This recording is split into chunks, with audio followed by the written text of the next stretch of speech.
ರಾಕ್ಷಸ ಮಿತ್ರರೇ, ನನ್ನ ಪುತ್ರ ಸೋದರರೇ, ನನ್ನ ನಿಮ್ಮೆಲ್ಲರ ಹಿತದೃಷ್ಟಿಯಿಂದ, ಈ ಲಂಕೆ ಹಿತದೃಷ್ಟಿಯಿಂದ ಒಂದು ಮುಖ್ಯ ವಿಷಯದ ಬಗ್ಗೆ ಸುದೀರ್ಘವಾಗಿ ಚರ್ಚಿಸಿದ್ದಾಯಿತು. ನೀವೆಲ್ಲರೂ ಮುಕ್ತವಾಗಿ ನಿಮ್ಮ ಅಭಿಪ್ರಾಯವನ್ನು ತಿಳಿಸಿದ್ದೀರಿ. ರಾಮನೊಡನೆ ಯುದ್ಧ ಮಾಡಬೇಕೆಂಬ ನನ್ನ ಅಭಿಪ್ರಾಯವನ್ನು ನೀವೆಲ್ಲರೂ ಒಕ್ಕೊರಲಿನಿಂದ ಬೆಂಬಲಿಸಿದ್ದೀರಿ. ನನ್ನ ಸೋದರ ಕುಂಭಕರ್ಣನ ಬೆಂಬಲವಂತೂ ನನಗೆ ಅತೀವ ಸಂತಸ ತಂದಿದೆ.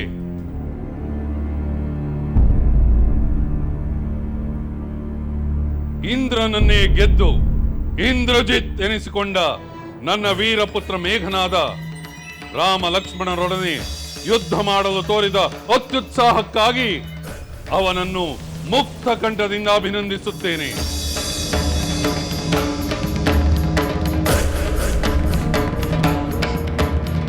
ಯುದ್ಧ ಬೇಕೋ ಬೇಡವೋ ಎಂಬ ವಿಷಯದ ಚರ್ಚೆ ಮುಗಿದು ಯುದ್ಧವೇ ಎಂಬುದು ನಿರ್ಧಾರವಾದಂತಾಗಿದೆ. ಸಮುದ್ರ ತೀರದಲ್ಲಿ ಬೀಡು ಬಿಟ್ಟಿರುವ ನಮ್ಮ ಶತ್ರು ಸೈನ್ಯ ಲಂಕೆಯ ಮೇಲೆ ಆಕ್ರಮಣ ಮಾಡಿದರೆ ಅದನ್ನು ಹೇಗೆ ತಡೆಯುವುದು ಎಂದು ಈಗ ಪರ್ಯಾಲೋಚಿಸಬೇಕಾಗಿದೆ. ಮಹಾಪ್ರಭು, ಯುದ್ಧ ಯೋಜನೆಗಳ ಬಗ್ಗೆ ಚರ್ಚಿಸುವ ಮೊದಲು ಈಗ ತಾನೇ ನಮ್ಮ ಗುಪ್ತಚರರಿಂದ ತಿಳಿದು ಬಂದ ವಿಷಯವನ್ನು ತಮಗೆ ತಿಳಿಸಬೇಕಾಗಿದೆ. ಆದರೆ ಪ್ರಹಸ್ತ, ಯಾವ ಹಿಂಜರಿಕೆಯೂ ಬೇಡ.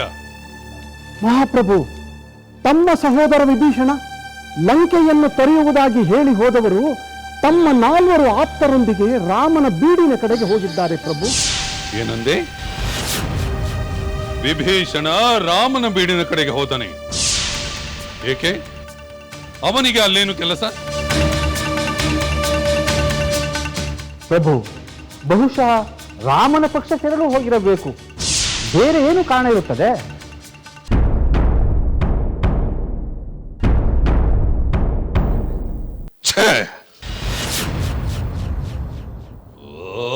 ದ್ರೋಹ, ಸೋದರ ದ್ರೋಹ. ನನ್ನ ಮೇಲಿನ ಭಿನ್ನಾಭಿಪ್ರಾಯದಿಂದ ವಿಭೀಷಣನು ಇಂತಹ ವಿಪರೀತ ಕೆಲಸ ಮಾಡಿದನೆ. ಹೌದು ಪ್ರಭು, ಮಂತ್ರಿ ಹೇಳಿದ ಮಾತು ಸತ್ಯ. ವಿಭೀಷಣ ಅಲ್ಲಿಗೆ ಹೋಗಿ ರಾಮನಿಗೆ ತಾನು ಶರಣಾಗಲು ಬಂದೆ ಎಂದು ಹೇಳಿದರಂತೆ. ಅಧರ್ಮಿಯಾದ ರಾವಣನನ್ನು ತೊರೆದು ಬಂದೆ ಎಂದು ಹೇಳಿದರಂತೆ. ಪ್ರಹಸ್ತ, ಆ ರಾಮ ವಿಭೀಷಣನನ್ನು ತನ್ನ ಪಕ್ಷಕ್ಕೆ ಸೇರಿಸಿಕೊಂಡರೆ? ಇಲ್ಲ ಕುಂಭಕರ್ಣ, ಇನ್ನೂ ಸುಗ್ರೀವ ಮತ್ತು ರಾಮ ಚರ್ಚಿಸುತ್ತಿರಬೇಕು. ಶತ್ರು ಪಕ್ಷದವನನ್ನು ಅಷ್ಟು ಸುಲಭವಾಗಿ ಸೇರಿಸಿಕೊಳ್ಳುತ್ತಾರೆಯೇ? ಚಿಕ್ಕಪ್ಪನನ್ನು ಇಲ್ಲಿಂದ ಬಿಟ್ಟು ಕೊಡಬಾರದಾಗಿತ್ತು. ಅವರು ಸೇರಿಸಿಕೊಳ್ಳಬಾರದು, ಮತ್ತೆ ಲಂಕೆಗೂ ಸೇರಿಸಬಾರದು. ಹೇಡಿಯಾದ ಚಿಕ್ಕಪ್ಪ ಅತಂತ್ರವಾಗಿ ಸಮುದ್ರದಲ್ಲಿ ಮುಳುಗಿ ಸಾಯಬೇಕು. ಸರಿಯಾಗಿ ಹೇಳಿದೆ ಮೇಘನಾದ. ಅವನು ಮಾಡಿದ ದ್ರೋಹಕ್ಕೆ ಅಷ್ಟು ಸಾಲದು. ಆದರೂ ಶತ್ರುಗಳು ಯುದ್ಧದ ಸಮಯದಲ್ಲಿ ಇಂತಹ ಅವಕಾಶವನ್ನು ಬಿಡುವುದಿಲ್ಲ. ವಿಭೀಷಣನಿಂದ ಅವರು ನಮ್ಮ ಸೇನಾ ರಹಸ್ಯ, ನಮ್ಮ ಶಕ್ತಿ ದೌರ್ಬಲ್ಯಗಳನ್ನು ತಿಳಿದುಕೊಳ್ಳುವ ಪ್ರಯತ್ನ ಮಾಡಿಯೇ ಮಾಡುತ್ತಾರೆ. ತಿಳಿಯಲು ಬಿಡು ರಾವಣೇಶ್ವರ.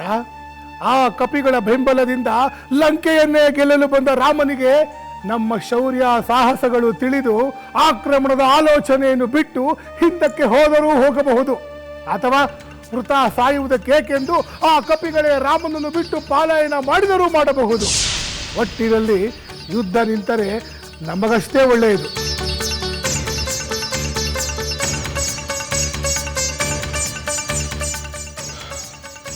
ಪ್ರಹಸ್ತ, ಹೇಳಿ ಪ್ರಭು. ನಮ್ಮ ಗುಪ್ತಚಾರರು ಸೂಕ್ಷ್ಮವಾಗಿ ಗಮನಿಸಲಿ. ವಿಭೀಷಣನನ್ನು ರಾಮನ ಪಕ್ಷಕ್ಕೆ ಸೇರಿಸಿಕೊಳ್ಳುತ್ತಾರೋ ಇಲ್ಲವೋ ಎಂಬುದನ್ನು ತಿಳಿದು ಬಂದು ಹೇಳಲಿ. ಈಗಾಗಲೇ ನಾನು ಅದಕ್ಕೆ ವ್ಯವಸ್ಥೆ ಮಾಡಿದ್ದೇನೆ ಪ್ರಭು. ಅದಕ್ಕೆಂದೇ ಒಬ್ಬ ಗೂಢಚಾರನನ್ನು ನೇಮಿಸಿದ್ದೇನೆ.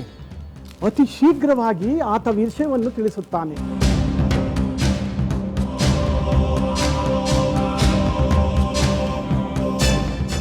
ಆದರೆ ಒಂದು ಮಾತಂತೂ ಸತ್ಯ. ಆ ವಿಭೀಷಣ ರಾಮನ ಕಡೆಗೆ ಸೇರಿದನೆಂದು ನಾವ್ಯಾರೂ ಭಯ ಪಡುವ ಅಗತ್ಯವಿಲ್ಲ. ಒಡ ಹುಟ್ಟಿದ ಸೋದರನಿಗೆ ದ್ರೋಹ ಬಗೆದವನು ತಮಗೆ ದ್ರೋಹ ಬಗೆಯುವುದಿಲ್ಲವೇ ಎಂದು ಅವರು ಯೋಚಿಸಬೇಕು, ಅವರು ಚಿಂತಿಸಬೇಕು, ನಾನಲ್ಲ.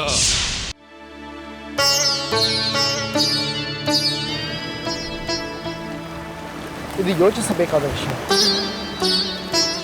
ಹೌದು, ಬಹಳ ಸೂಕ್ಷ್ಮವಾಗಿ ಆಲೋಚಿಸಬೇಕಾದ ವಿಚಾರ.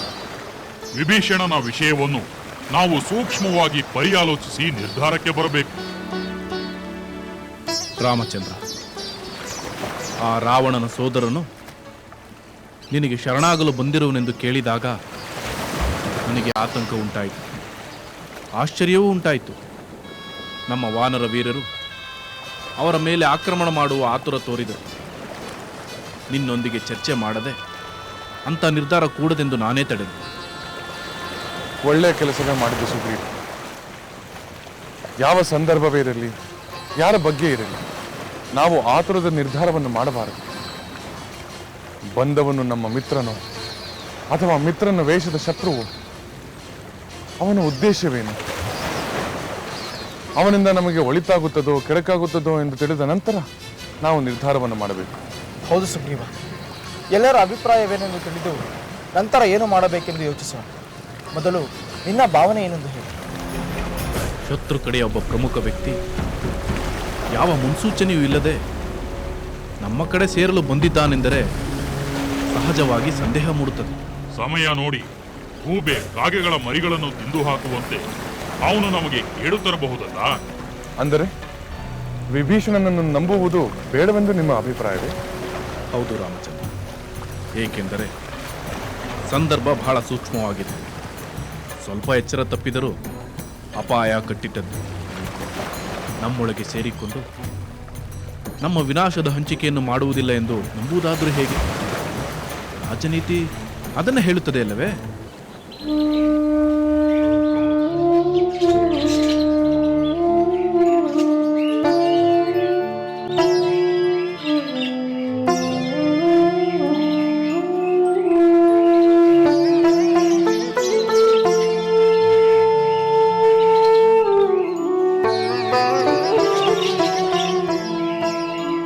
ತ್ರಿಜಟೆ,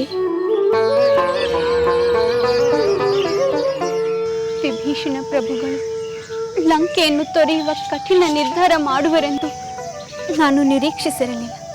ತಮ್ಮ ಹೆಂಡತಿ ಮಕ್ಕಳ ಪರಿಸ್ಥಿತಿ ಏನಾಗಬಹುದೆಂಬ ಆಲೋಚನೆಯನ್ನು ಮಾಡದೆ ಅವರು ಶ್ರೀರಾಮನ ಬಳಿಗೆ ಹೋಗಿದ್ದಾರೆ. ತ್ರಿಜಟೆ, ವಿಭೀಷಣ ನನ್ನ ಸ್ವಾಮಿಗೆ ಶರಣಾದರೆ ಇಲ್ಲಿ ಅವರ ಹೆಂಡತಿ ಮಕ್ಕಳಿಗೆ ಕೇಡಾಗುವುದೆಂದು ಹೇಳುತ್ತಿರುವೆಯಾ? ಹೌದು ಸೀತೆ, ಅದು ಸಹಜ ತಾನೆ. ಶತ್ರು ಪಕ್ಷಕ್ಕೆ ಸೇರಿದವನನ್ನು ಶತ್ರು ಎಂದು ತಾನೇ ಭಾವಿಸಬೇಕು.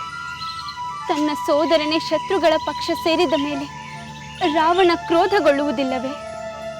ಒಂದು ವೇಳೆ ಆ ಕ್ರೋಧ ವಿಭೀಷಣ ಪ್ರಭುವಿನ ಹೆಂಡತಿ ಮಕ್ಕಳ ಮೇಲೆ ತಿರುಗಿದರೆ? ಚಿಂತಿಸಬೇಡ ತ್ರಿಜಟೆ. ಹಾ, ನನ್ನದು ಅದೇ ಅಭಿಪ್ರಾಯ. ರಾಕ್ಷಸರು ಕಾಮರೂಪಿಗಳು, ಬೇಕಾದಾಗ ಬೇರೆ ಬೇರೆ ರೂಪ ಧರಿಸಬಲ್ಲವರು. ಜೊತೆಗೆ ವಂಚನೆಯಲ್ಲಿ ಅವರನ್ನು ಮೀರಿಸುವವರು ಯಾರು? ಆ ರಾವಣ ಮತ್ತು ಮಾರೀಚ ಮಾಡಿದ ವಂಚನೆಯಿಂದಲೇ ಈ ಯುದ್ಧ ನಡೀತಿದೆ ಎಂಬುದನ್ನು ನಾವು ಮರೆಯಬಾರದು. ರಾಮಚಂದ್ರ, ಈಗ ಬಂದಿರುವವನು ಆ ರಾಕ್ಷಸ ರಾಜ ರಾವಣನ ಗುಪ್ತಚರನಿರಬಹುದು. ಅವನು ಉಪಾಯವಾಗಿ ನಮ್ಮಲ್ಲೇ ಭೇದ ಉಂಟು ಮಾಡಬಹುದು. ವಿಶ್ವಾಸದಿಂದ ನಮ್ಮಲ್ಲಿ ಸೇರಿ ಸರಿಯಾದ ಸಮಯದಲ್ಲಿ ವಿಶ್ವಾಸದ್ರೋಹ ಎಸಗಬಹುದು. ನಿನ್ನ ಮಾತು ನಿಜ ಜಾಂಬವಂತ. ಮಿತ್ರ ರಾಜರ ಸೈನ್ಯವನ್ನು ಸೇರಿಸಿಕೊಳ್ಳಬಹುದು, ಕಾಡು ಜನರನ್ನು ಸೇರಿಸಿಕೊಳ್ಳಬಹುದು, ವೇತನ ನೀಡಿ ಸೈನಿಕರನ್ನು ಸೇರಿಸಿಕೊಳ್ಳಬಹುದು. ಆದರೆ ರಾಜನಾದವನು ಯಾವುದೇ ಕಾರಣಕ್ಕೂ ಶತ್ರುವಿನ ಸೈನ್ಯವನ್ನು ಪರಿಗ್ರಹಿಸಬಾರದು. ಇಲ್ಲಿ ಯಾವ ಸೈನ್ಯವೂ ಬಂದಿಲ್ಲ. ಬಂದಿರುವವನು ಒಬ್ಬ ಪ್ರಮುಖ ವ್ಯಕ್ತಿ. ಲಕ್ಷ್ಮಣ, ಅವರು ಜನ್ಮತಃ ರಾಕ್ಷಸರು. ಜೊತೆಗೆ ನಮ್ಮ ಪರಮಶತ್ರುವಾದ ಆ ರಾವಣನ ಸಹೋದರ. ಅಲ್ಲದೆ ಶತ್ರುಪಕ್ಷದವರು. ಅವನನ್ನು ನಂಬುವುದು ಹೇಗೆ? ಬಹುಶಃ ಆ ರಾವಣನೇ ವಿಭೀಷಣನ ವೇಷವನ್ನು ಧರಿಸಿ ಬಂದಿರಬಹುದೆಂದು ಸಂದೇಹ ಬರುತ್ತದೆ.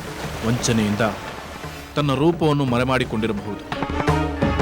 ಅವಕಾಶ ಸಿಕ್ಕಿದ ಕೂಡಲೇ ಬೆನ್ನಲ್ಲೇ ಇರಿಯಬಹುದು. ನಾವು ಅವನನ್ನು ಈಗಲೇ ಬಂಧಿಸಿ ಸೆರೆಮನೆಯಲ್ಲಿಡುವುದೇ ಸರಿ. ನಾವು ಅವನನ್ನು ಈಗಲೇ ಕೊಲ್ಲುವುದು ಬಹಳ ಕ್ಷೇಮ. ದುರುಳ ರಾವಣನ ತಮ್ಮನಲ್ಲಿ ದುರುಳತನವಲ್ಲದೆ ಸದ್ಗುಣಗಳು ಇರಲು ಸಾಧ್ಯವೇ ಇಲ್ಲ. ನಾವು ಯಾವುದೇ ಕಾರಣಕ್ಕೂ ಅವನ ವಿಷಯದಲ್ಲಿ ಮೃದುವಾಗಿ ನಡೆದುಕೊಳ್ಳಬಾರದು. ವಾನರ ನಾಯಕರೇ, ಈ ಸಂದರ್ಭಕ್ಕೆ ತಕ್ಕಂತೆ ನೀವು ವ್ಯಕ್ತಪಡಿಸಿರುವ ಅಭಿಪ್ರಾಯಗಳು ಸರಿಯಾಗಿಯೇ ಇವೆ. ಆದರೆ ಅಷ್ಟೇ ಪರಮ ಸತ್ಯವೆಂದು ಹೇಳಲಾಗುವುದಿಲ್ಲ. ಒಂದು ಸಮಸ್ಯೆಗೆ 10 ಅಲ್ಲ 100 ಮುಖಗಳಿರುತ್ತವೆ. ಆದರೆ ಅದನ್ನು ಬಿಡಿಸಲು 100 ದಾರಿಗಳು ಇರುತ್ತವೆ. ಈಗ ಅಷ್ಟೊಂದು ವ್ಯವಧಾನವಿಲ್ಲ ರಾಮಚಂದ್ರ. ಯುದ್ಧದ ಪ್ರಸಂಗ ಕುತ್ತಿಗೆಯವರೆಗೂ ಬಂದಿರುವಾಗ ನಾವು ತರ್ಕ ಮಾಡುತ್ತಾ ಕೂಡಲಾಗುವುದಿಲ್ಲ. ಆದ್ದರಿಂದ ಅನುಮಾನಾಸ್ಪದ ವ್ಯಕ್ತಿಯನ್ನು ಹತ್ತಿರ ಸೇರಿಸದೆ ನಿವಾರಿಸಿಕೊಳ್ಳುವುದೇ ಒಳ್ಳೆಯದೆಂದು ನನ್ನ ಅಭಿಪ್ರಾಯ. ರಾವಣನ ಮೇಲೆ ವಿರುದ್ಧ ಭಾವನೆ ಇದ್ದರೆ ಆ ವಿಭೀಷಣ ತಟಸ್ಥನಾಗಿರಲಿ. ನಮ್ಮ ಪಕ್ಷ ಯಾಕೆ ಸೇರಬೇಕು? ನಾವೇನು ಅವನನ್ನು ಕರೆದಿದ್ದೇವೆಯೇ? ಕರೆಯದೇ ಬಂದು ಶರಣಾಗಿರುವುದನ್ನು ಕಂಡರೆ ಅವನಿಗೆ ಯಾವ ಆಪತ್ತು ಬಂದಿರುವುದು ಕಾಣುತ್ತಿಲ್ಲ. ಶತ್ರುಗಳನ್ನು ಆಧರಿಸಿ ಯಾವ ಆಪತ್ತನ್ನು ತಂದುಕೊಳ್ಳಬಾರದೆಂದು ನನ್ನ ಭಾವನೆ. ಒಂದು ವೇಳೆ ನೀವು ಅಂದುಕೊಂಡದ್ದೆಲ್ಲ ಹುಸಿಯಾದರೆ ಅವನು ನಿಜವಾಗಲೂ ವಂಚನೆಯಿಲ್ಲದೆ ಶರಣಾಗತನಾಗಲು ಬಂದಿರುವುದು ನಿಜವಾದರೆ ಅವನನ್ನು ಸೇರಿಸಿಕೊಳ್ಳುವುದರಲ್ಲಿ ಬಾಧಕವೇನು? ಬಾಧಕವಿಲ್ಲ ರಾಮಚಂದ್ರ. ಆದರೆ ಅದನ್ನು ತಿಳಿಯುವುದು ಹೇಗೆ? ತಿಳಿದರೂ ನಂಬುವುದು ಹೇಗೆ? ಸಂದೇಹಕ್ಕಾಗಿ ಸಂದೇಹಿಸಿದರೆ ನಂಬಲಾಗುವುದಿಲ್ಲ. ತೆರೆದ ಮನಸ್ಸಿನಿಂದ ನೋಡಿದಾಗ ಸತ್ಯ ಮಿಥ್ಯಗಳನ್ನು ಅರಿಯಬಹುದು. ಆ ವ್ಯಕ್ತಿಯ ಉದ್ದೇಶ ಪರಿಶುದ್ಧವಾಗಿದ್ದರೆ, ಅವನು ಆಶ್ರಯ ಬೇಡುವುದು ಸತ್ಯವಾಗಿದ್ದರೆ ಅವನನ್ನು ಆಧರಿಸುವುದರಲ್ಲಿ ತಪ್ಪಿಲ್ಲವೆಂದು ನನ್ನ ಅಭಿಪ್ರಾಯ. ರಾಮಚಂದ್ರ, ನಿನ್ನ ಸೂಕ್ಷ್ಮ ದೃಷ್ಟಿಯನ್ನು ನಾನು ಗೌರವಿಸುತ್ತೇನೆ.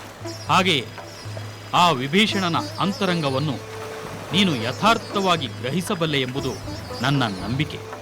ಹೌದು ರಾಮಚಂದ್ರ, ನಿನ್ನ ದೃಷ್ಟಿಯಲ್ಲಿ ಅವನು ಯೋಗ್ಯನೆನಿಸಿದರೆ ಸೇರಿಸಿಕೊಳ್ಳಬಹುದು. ನಾನು ಜಾಂಬವಂತನ ಮಾತನ್ನು ಅನುಮೋದಿಸುತ್ತೇನೆ. ನಿರ್ಧಾರ ನಿನ್ನದೇ ರಾಮಚಂದ್ರ.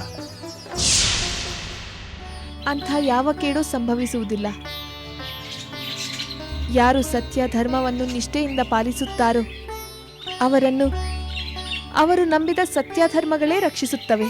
ಅದರಿಂದಲೇ ದುಷ್ಟ ರಾವಣ ನನ್ನನ್ನು ಅಪಹರಿಸಿದರೂ ನಾನು ಜೀವಂತವಾಗಿದ್ದೇನೆ. ನನ್ನ ಪಾತಿವ್ರತ್ಯವೂ ಉಳಿದಿದೆ. ಅದಕ್ಕೆ ಕಾರಣ ನನ್ನ ಸ್ವಾಮಿ ರಾಮಚಂದ್ರ ಸತ್ಯ ಧರ್ಮಗಳಲ್ಲಿ ನಿಷ್ಠೆ ಇರಿಸಿಕೊಂಡಿರುವುದು. ಅಂಥ ನನ್ನ ಸ್ವಾಮಿಗೆ ವಿಭೀಷಣ ಶರಣಾದರೆ ಅವರಿಗಾಗಲಿ ಅವರ ಕುಟುಂಬಕ್ಕಾಗಲಿ ಯಾವ ಕೇಡು ಸಂಭವಿಸುವುದಿಲ್ಲ. ಆದರೆ ಸೀತೆ, ಪತಿ ವಿಯೋಗದ ದುಃಖ ನಿನಗೆ ತಪ್ಪಲಿ.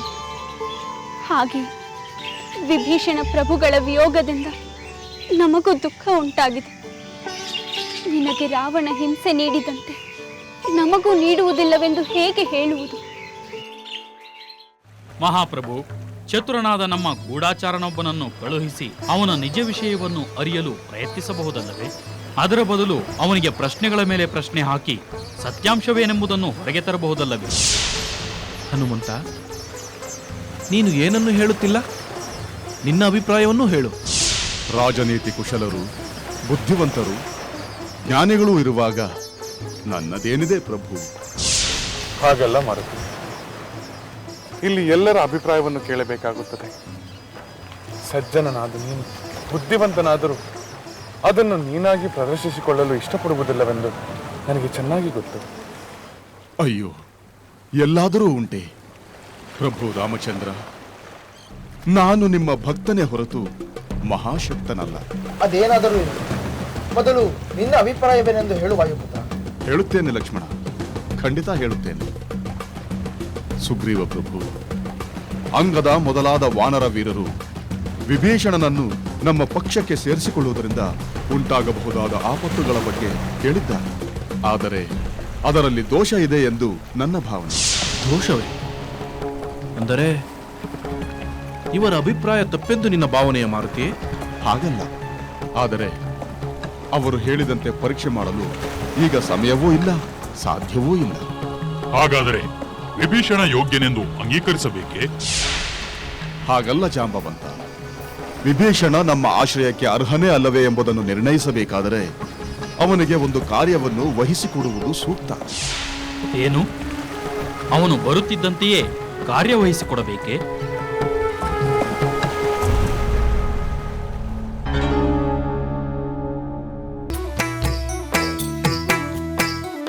ಲಂಕೆಯಲ್ಲಿನ ದುರುಳ ದರ್ಪವು ಸೀತೆ ಸಹನೆಗೆ ಸೋತಿತು.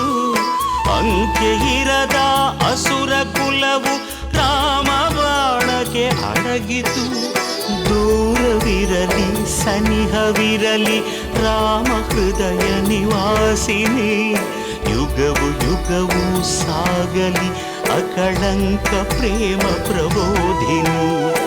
ಅಮರ ಗಾಧೆ ಧರಣಿ ಜಾತೆ ಸಾಧ್ವೆ ಸೀತೆ ಸುಚರಿತೆ. ಸಹನ ಶಕ್ತಿ ಪತಿಯ ಭಕ್ತಿ ಲೋಕಮಾನ್ಯ ವಂದಿತೆ.